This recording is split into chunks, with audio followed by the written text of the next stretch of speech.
How will the collapse of the Baltimore Bridge affect you personally? And how is it going to affect the world?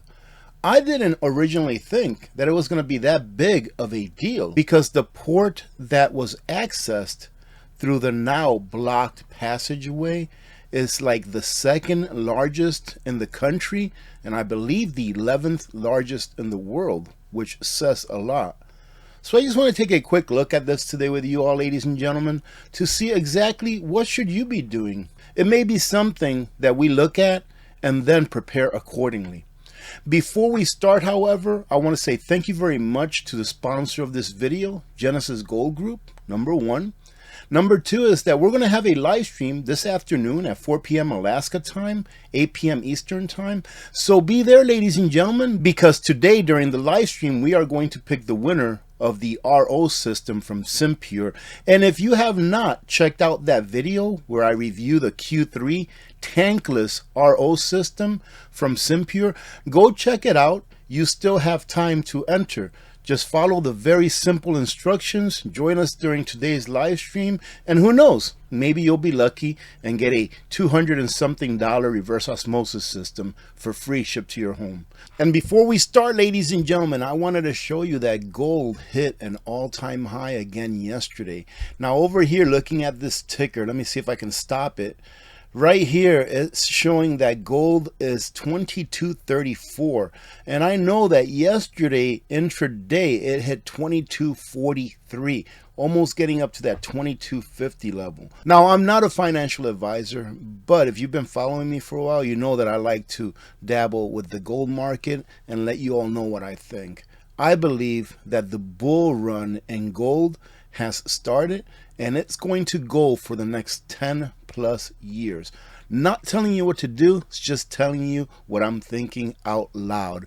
Silver, as you can see, it's not even at $25 yet. I think it hit a little bit over $25 yesterday, but silver, in my opinion, is going to be the big winner. Right now it's at like $24.97. And one of the things that I'm thinking about is those people that have bought gold in the past.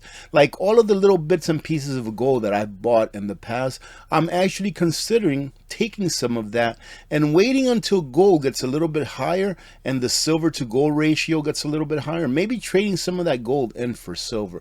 Anyways, it's just me thinking out loud. I thought I'd share this with you because I think that we ought to realize one thing about the price of gold specifically. It's not that the metal is becoming more valuable.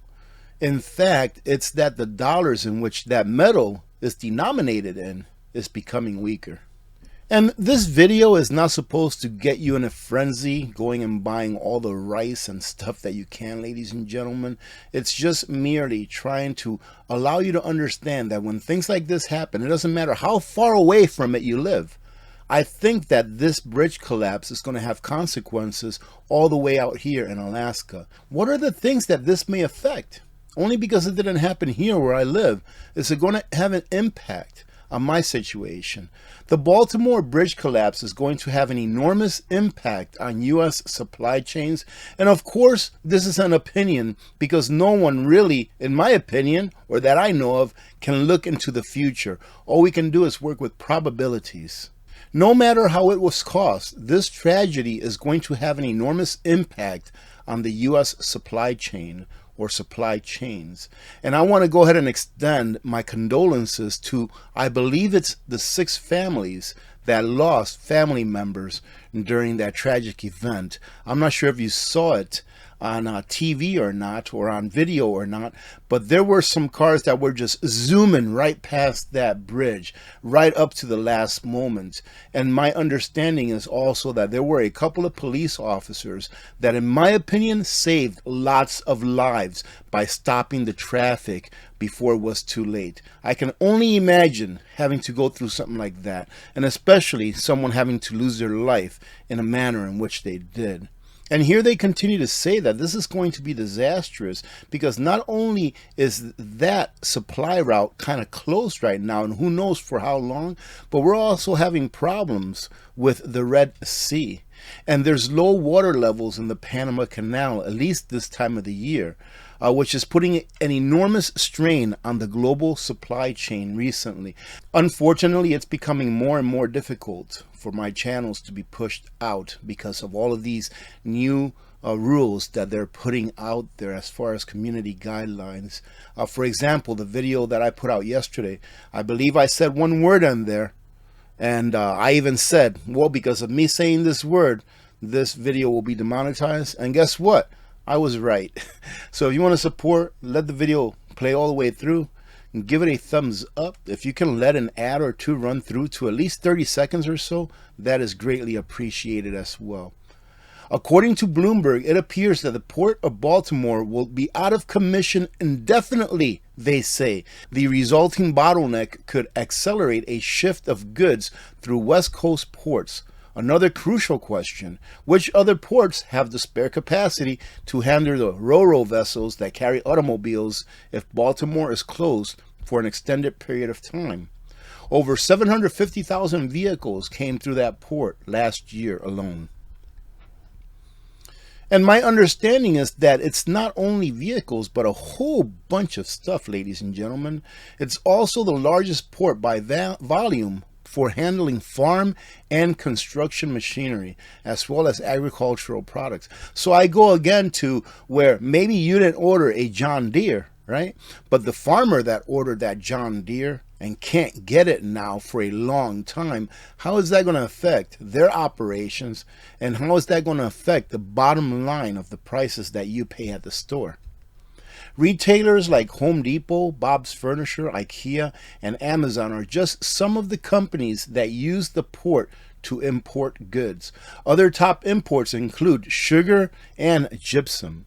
This will have an impact for trade all along the East Coast, but it will continue until we know how quickly the port can reopen. There will be dozens of diversions in the next week and hundreds in the coming months as long as Baltimore is shut down. And it seems that it's no easy task to get a bridge back up and running, ladies and gentlemen. This isn't the end of the world, they say, and I agree. And shipments can certainly be diverted to other ports, but we are talking about the 11th largest port in the nation. More than 52 million tons of foreign cargo worth some $80 billion were transported out, meaning leaving here last year alone. The section of I-695 was the second busiest strategic roadway in the nation for hazardous materials. These are the things that we don't talk about that can greatly affect us in very small ways, ladies and gentlemen, but they keep building and building and building on top of each other, where it then becomes a problem. And they're saying that it's going to be down, the bridge that is, for 4 to 5 years, which is how long that they say it will take to recover.